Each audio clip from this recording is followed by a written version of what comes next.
حضرت ابو الحسن بڑے صاحب بصیرت آدمی.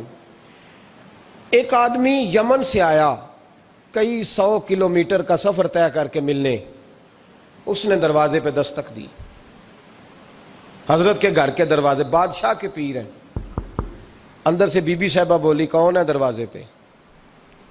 فرمایا میں یمن سے آیا ہوں یا مصر سے آیا ہوں, بڑی دور سے ملاقات کرنی ہے. حضرت صاحب کدھر ہیں؟ تو بی بی کہنے لگی تجھے بھی کوئی کام نہیں جس طرح اسے کوئی کام نہیں, تو بھی فارغ ہے اس کی طرح, بس یہی اللہ اللہ یہی ڈیوٹی ہے تیری بھی.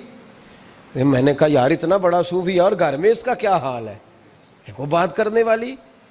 تو میں نے کہا جناب حضرت کدھر ہیں؟ تو کہنے لگی وہ کوئی جنگل میں بیٹھا اللہ اللہ کر رہا ہوگا, نہ بچوں کی فکر نہ گھر بار کی فکر, مسئلوں سے بھی پیٹ بھرتے ہیں کبھی, ادھر بیٹھا ہوگا. جا ملنا ہے تو تو بھی چلا جا, دوبارہ دروازے پہ دستک نہ دینا خبردار. کہتے ہیں میرے وہ جو میں ایک ذائچہ بنا کے آیا تھا نا اللہ کے ولی کا, وہ میرا سارا ہی ٹوٹ گیا. میں نے کہا کچھ نہیں حال, جس کا گھر حال نہیں تو باہر کیا ہوگا, اندر ہی کوئی طبیعت نہیں. لوگ فٹافٹ اعتراض کرتے ہیں, کہتے ہیں صاحب فلاں بندے کو نہیں صحیح کر سکے تو, حالانکہ یہ بات اور ہے, یہ پہلو اور ہے. نوح علیہ السلام کی بیوی اگر کافر رہ جائے, بیٹا اگر غیر مسلم رہ جائے تو یہ حکمت الہی ہوتی ہے, یہ اللہ پاک کی حکمت ہوتی ہے, حکمت ہوتی ہے. اس میں پیغمبر کی تبلیغ میں کوئی اعتراض نہیں کیا جا سکتا. اس نے کہا جنگل میں ہوں گے تو بھی چلا جا. کہتے ہیں وہ جو میرے ذہن میں ان کا زاویہ تھا, وہ جو ایک شخصیت کا روپ میں بنا کے وہ تو نکل گیا, لیکن میں نے کہا چل اتنی دور سے آیا ہوں بابے سے میل ہی لیتا ہوں, شام ہو گئی ہے رات بھی رہنا ہے. کہتے ہیں میں نے جنگل کی طرف منہ کیا تو حضرت جنگل سے آ رہے تھے اور شیر پہ بیٹھے ہوئے تھے, شیر پہ بیٹھے تھے. فرماتے ہیں پھر میرے دل میں خیال آیا, میں نے کہا بی بی قابو آتی نہیں اور شیر کو قابو کیا ہوا ہے. پھر وسوسہ آیا اتقوا فراست المومن فإنه ينظر بنور اللہ رواہ ترمذی او کما قال صلی اللہ علیہ وسلم. اللہ کے رسول فرماتے ہیں مومن کی فراست قلبی سے ڈرو, وہ تو اللہ کے نور سے دیکھا کرتا ہے, اللہ کے دیے ہوئے نور سے دیکھتا ہے. اللہ اکبر.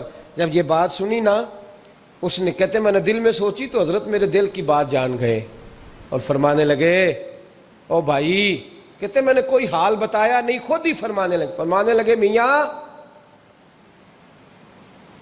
اس کے اندر صرف ایک ہی غلطی ہے کہ وہ زبان کی ٹھیک نہیں, بستر کی بڑی پاک ہے, نظر کی بڑی پاک ہے, کردار کی بڑی اچھی ہے, میرے بچوں کو پالتی ہے, بس زبان کی ذرا ٹھیک نہیں.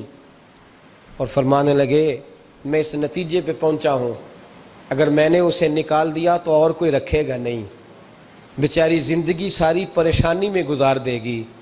اور پھر اگلے لفظ کہے تو حد ہو گئی.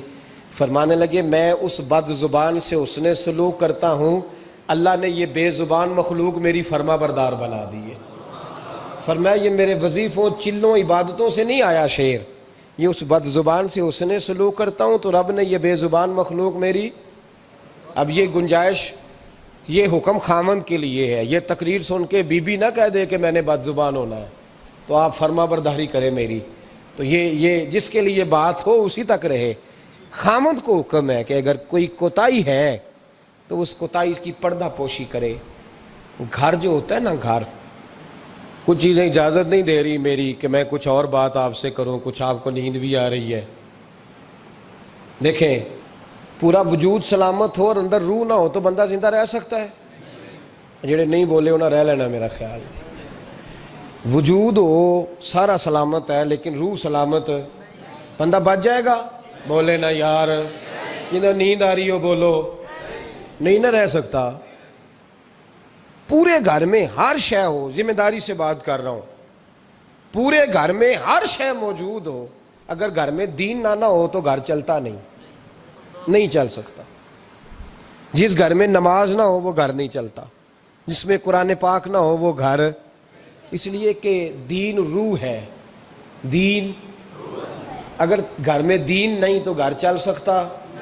سن لے حدیث پاک ترمذی شریف کی, نبی کریم علیہ الصلاۃ والسلام, یہ بھی حق ہے, یہ آخری بات اس عنوان پہ سنیں, یہ حق آخری ہے, اس کو بھی سمجھیں.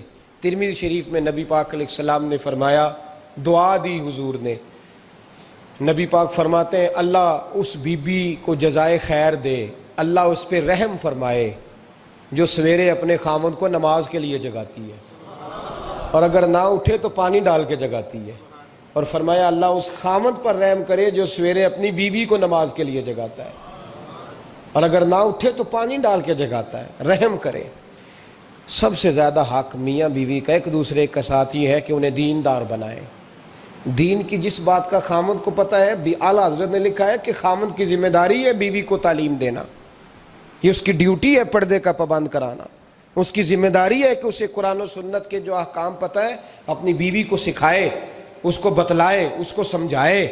ذمہ داری ہے اس کی. فرمایا اللہ اس پہ رحم کرے. ذمہ داری ہے ایک دوسرے کو مذہب سے آشنا کریں، پیار کے ساتھ، محبت کے ساتھ قائل کریں. خامند بڑی باتوں میں روٹھ جاتا ہے. اگر کبھی اس بات پہ بھی روٹھ جائے کہ آج نہیں روٹی کھانی تیرے ہاتھ کی، انہیں نماز ہی نہیں پڑھی، تو آج نہیں میں نے تیرے ساتھ کوئی بات کرنی اس لیے کہ تیری آواز گلی میں نے سنائی دی ہے مجھے، تو خامند کو چاہیے کہ اسے دینداری سکھائے. عورت کو بھی چاہیے کہ وہ کہے صاحب تھوڑی روٹی کھا لینی ہے لیکن مہربانی کریں حلال رزق لے کے آئیں. مجھے زیادہ کپڑوں کی ضرورت نہیں، میں پرانے پہ گزارا کر لوں گی لیکن میرے بچوں کے حلق سے ہرا نہیں گزرنا چاہیے کہ دینداری ایک دوسرے کو سکھائیں، ایک دوسرے کو. حضرت سلطان باہو کا نام تو سنا ہوگا آپ حضرات نے، الحمدللہ کافی لوگوں نے سنا ہوگا. حضرت سلطان باہو رحمۃ اللہ علیہ کے جو والد تھے ان کا نام تھا حضرت بازید. جاگیردار تھے، دنیا دار تھے، بہت بڑے مالدار تھے. فرماتے مذہب کی طرف میرا رجحان نہیں تھا. چوتھی شادی کی بی بی راستی کے ساتھ. بی بی صاحبہ بڑی نیک تھیں. بی بی صاحبہ کہتی ہیں میرا دل کرتا تھا میرا خامد بھی نمازی ہو جائے. اور عام دنیا دار نہیں تھے، 7 جاگیروں کے مالک تھے. بڑا مشکل ہوتا ہے پیران نظام کے آستانوں پہ غریب لوگ رہ گئے ہیں جڑا 4 جماعتاں پڑھ جائے یا پیسے آ جائیں انہوں نے تو کسی پیر دی لوڑ ہی کوئی نہیں. اور اگر بندہ مالدار ہو تو کئی پیر دے آپ مرید ہوندے نے. وہ کہتے ہیں مینوں آپ کنے پیر سلوٹ کر دیں. ایک صاحب نے میری ایک دفعہ افطاری کی تو کہنے لگے آپ کی افطاری ہے. اس جگہ ایک اجتماع سے میں نے بیان بھی کرنا تھا تو واپسی پہ ان کے ہاں انہوں نے مجھے فوٹویں دکھانی شروع کر دی. اب یہ بھی ایک مسئلہ ہے نا، کیا کہتے ہیں اس کو، سیلفی. جی ہاں، بڑے بڑے سیانے بندے ساری دیہڑی یہی کام کرتے رہتے ہیں اور کم ہی کوئی نہیں سرے. تو وہ مجھے تصویریں دکھانے لگے، اے پیر صاحب دی بھی میں دعوت کیتی، اے پیر صاحب دی بھی میں دعوت کیتی، اے پیر صاحب دی بھی میں دعوت کیتی، اے پیر صاحب دی بھی میں دعوت. 14-15 پیر مجھے گنوا دیے. تو کھانے تو بعد مینوں کہنے لگے کہ تسی دوبارہ کدو آؤ گے. میں کہا جدو تسی 200 بندے نو میرا بھی نام دس لو گے ادو آ جائیں گے. اب مالدار آدمی ہے نا. تو اب بعد میں مجھے ایک دو دفعہ انہوں نے فون کیا. میں کہا وہ بڑے بڑے پیران دی اس لسٹ میں اپنا نام نہیں شامل کرانا چاہتا. میں نے تو نہ چھوٹے جی رہن دے بھائی، ہم بچتے ہیں اس کام سے، بچتے ہیں ایسے آدمی سے.